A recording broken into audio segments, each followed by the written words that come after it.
సమకాలీన రాజకీయాలలో అధికారం ఉన్నప్పుడు చాలామంది మిత్రులు వస్తూ ఉంటారు. అధికారం ఎలా మాయమవుతుందో మిత్రులు కూడా ఆ విధంగానే మాయమవుతూనే ఉంటారు. లేదా అవకాశాల కోసం తమ యొక్క లాయల్టీని కూడా మార్చుకుంటూ ఉంటారు.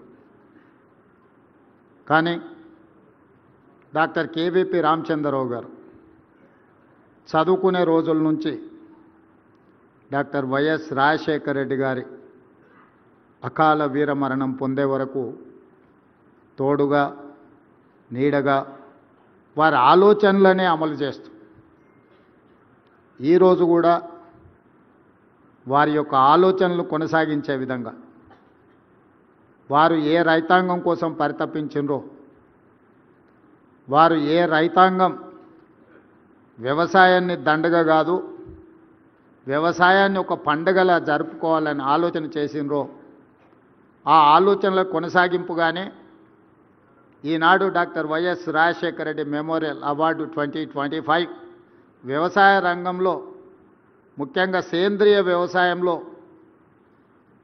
విశిష్ట సేవలను అందించిన ఈరోజు సుభాష్ పాలేకర్ గారిని,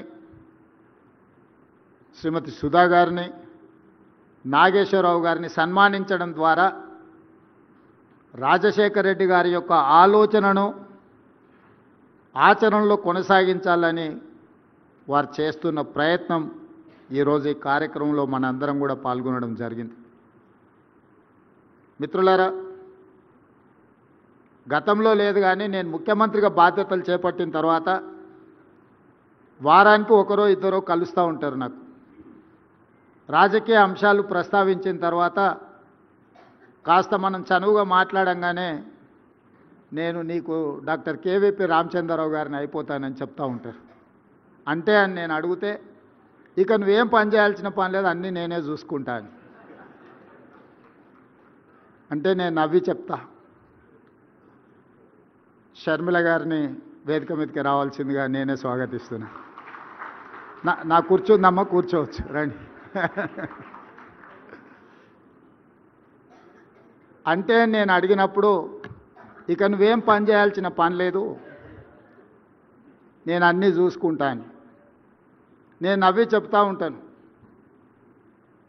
ఈ తరానికి ఒకే రాజశేఖర రెడ్డి, ఒకే కేవీపీ రామచంద్రరావు ఉంటారు, ఇంకా ప్రత్యామ్నాయం ఎవరు ఉండరు అని.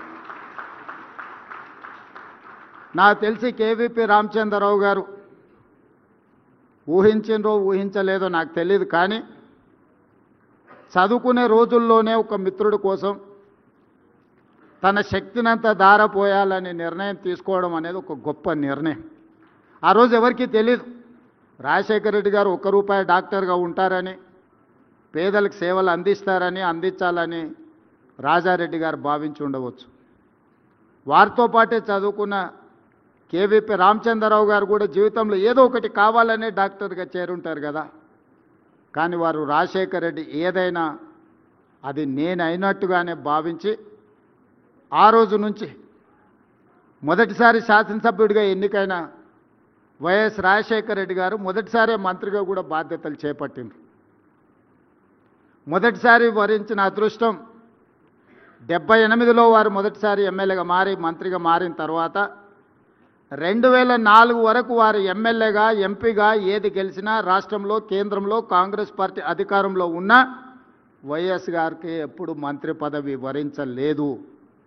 ఎన్నో కష్టాలను, ఒడిదుడుకులను సొంత పార్టీలో, సొంత ప్రభుత్వంలో ఎదుర్కొన్న ఆ కష్టాలలో కేవీపీ రామచంద్రరావు గారు వైఎస్ఆర్ గారిని వదిలిపోలే, తోడుగా నిటారుగా నిలబడ్డాడు. రాజశేఖర రెడ్డి గారి చాలా సమస్యల్ని తానే తీసుకొని జరిగిన తప్పిదాలకు తన ఖాతాలో రాసుకొని మంచి పనులు జరిగితే అది డాక్టర్ గారు చేసిండ్రు, మీకు సహాయం అందించిండ్రు అని చెబుతూ 2004 ముఖ్యమంత్రి అయిన తర్వాతనే వైఎస్ఆర్ గారికి డాక్టర్ కేవీపీ రామచంద్రరావు అనే అత్యంత సన్నిహిత మిత్రుడు ఉన్నాడని సమాజానికి అంతా తెలిసింది. కాబట్టి ఈనాడు మాకు చాలామంది కలుస్తూ కేవీపీ కావాలనుకునే వాళ్ళందరికీ వేదిక మీద నుంచి నా సూచన ఒకటే, మీరు ఎప్పటికీ కేవీపీలు కాలేరు, అట్లాంటి ఆలోచనలు కూడా చేయబాకండి. ఒక కేవీపీ కావాలంటే సర్వం త్యాగం చేయగలిగిన త్యాగ గుణం ఉండాలి, అన్ని సమస్యల్ని ఎదుర్కొని నిలబడగలిగిన శక్తి ఉండాలి. అవి ఈ రోజుల్లో ఉన్నట్టుగా నాకైతే ఎవరు కనిపించలే. మొదటి వారం లోపలికి రానిస్తే రెండో వారంలో మనం కాసేపు అలా జరిగి ఇలా పోతే ఆ కుర్చీల్లో కూర్చొని నేను నడుపుతాలే అనే వాళ్ళు ఉన్నారు. ఎందుకంటే నేను అనుభవంతో ఇవన్నీ చెప్తున్నా.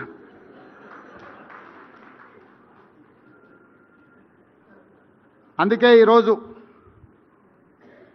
రాజశేఖర రెడ్డి గారు మరణానంతరం 16 సంవత్సరాలు పూర్తయినా రైతుల పట్ల రాజశేఖర రెడ్డి గారికి ఉన్న అభిమానాన్ని గుర్తించి, రైతుల పట్ల కేవీపీ రామచంద్రరావు గారికి అభిమానం ఉందో లేదో నాకు తెలియదు, నేను అప్పుడు అడగలేదు. కానీ డాక్టర్ వైఎస్ రాజశేఖర రెడ్డి గారికి రైతుల పట్ల ఉన్న అభిమానం వ్యవసాయం దండగ కాదు, వ్యవసాయాన్ని పండుగ చేసి రైతునే రాజును చేయాలన్న వైఎస్ఆర్ ఆలోచనని కొనసాగించాలన్న ఆలోచనతో ఈరోజు కేవీపీ గారి కార్యక్రమాన్ని ఏర్పాటు చేయడం జరిగింది. ఈరోజు కాంగ్రెస్ పార్టీ కాదు, ఈ దేశంలో రాష్ట్ర ప్రభుత్వాలు ఏర్పడాలి అని అంటే ఖచ్చితంగా ఉచిత విద్యుత్ హామీ ఇవ్వాలన్నంత బలమైన ముద్ర రాజశేఖర రెడ్డి గారు ఈరోజు చెరగని ముద్ర రైతుల మెదళ్లలో రాజకీయాల మీద వారు ప్రభావితం చేసింది. ఆనాడు రాజశేఖర రెడ్డి గారు రైతులకు ఉచిత కరెంటు ఇవ్వాలి అన్నప్పుడు చాలా రకమైన చర్చలు జరిగినాయి. అసాధ్యమన్న వాళ్ళు ఎక్కువ మంది. కానీ 2004లో మొదటిసారి కాంగ్రెస్ ప్రభుత్వం ఏర్పడిన ఉమ్మడి ఆంధ్రప్రదేశ్ రాష్ట్రంలో ఎల్బీ స్టేడియంలో వేలాది మంది సమక్షంలో మొట్టమొదటి సంతకం వైఎస్ఆర్ గారు రైతులకు ఉచిత కరెంటు ఇవ్వడమే కాదు, వేలాది మంది రైతుల మీద ఉన్న క్రిమినల్ కేసెస్ను తొలగించి 1300 కోట్ల రూపాయల ఆనాటికి విద్యుత్ బకాయిలను ఒకే ఒక సంతకంతో రద్దు చేసిన నాయకుడు డాక్టర్ వైఎస్ రాజశేఖర రెడ్డి గారు.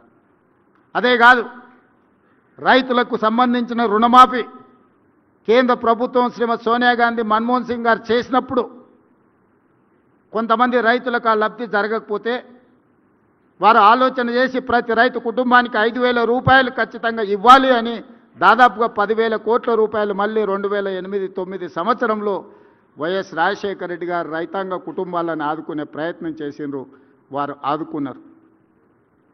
అదేవిధంగా రైతుల సమస్యలు ఎప్పుడొచ్చినా రైతులకే కాదు, ఎన్టీ రామారావు గారు ప్రారంభించిన 2 రూపాయల కిలో బియ్యం పథకాన్ని మళ్ళీ డాక్టర్ వైఎస్ రాజశేఖర రెడ్డి గారు 1 రూపాయికే కిలో బియ్యం ఇవ్వాలని నాకు తెలిసినంత వరకు జడ్చర్లలో డాక్టర్ మల్లురవి గారు, బట్టి విక్రమార్క గారి సమక్షంలో రాజశేఖర రెడ్డి గారు మళ్ళీ 1 రూపాయి కిలో బియ్యం పథకాన్ని రెండోసారి 1 రూపాయి తగ్గించి పేదలకు పట్టడి అన్నం పెట్టాలని ఆలోచన చేసిండు.